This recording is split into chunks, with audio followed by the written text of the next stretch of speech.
Yesterday at the Government House, 25 members of the O'Neill Able Cabinet were sworn in by Governor-General Sir Bob Dadai.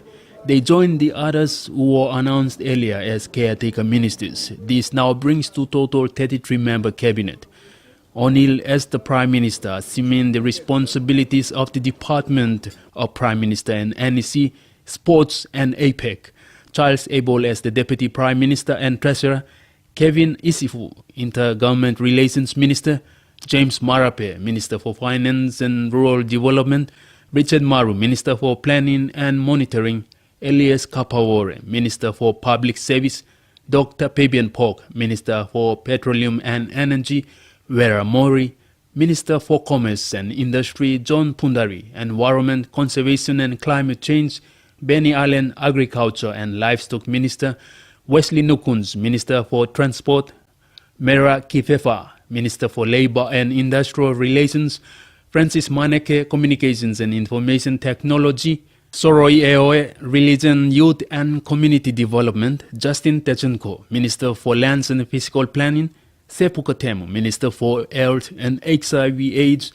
Rimbing Pato, Foreign Affairs and Trade. Nick Kuman, Education. Pila Ninengi, Minister for Higher Education, Science, Research and Technology.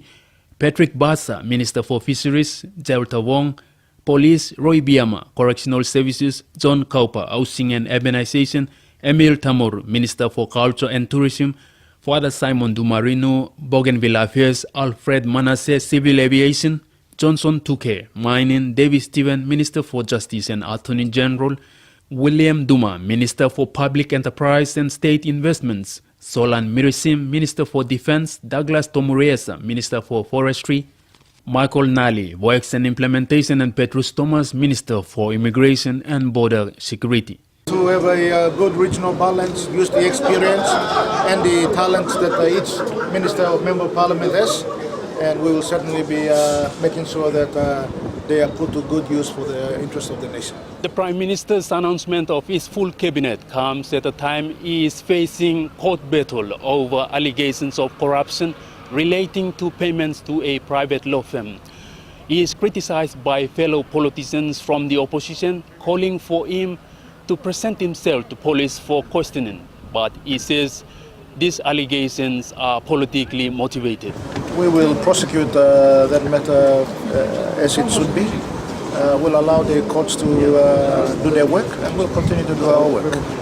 But we are confident that these politically motivated allegations will be put to rest because the superior courts, the Supreme Court has made decisions that we are confident that we will be consistent with some of the outcomes that we are looking for. So will you cooperate if Police Commissioner asks you for questions? Oh yes, nobody's above the law.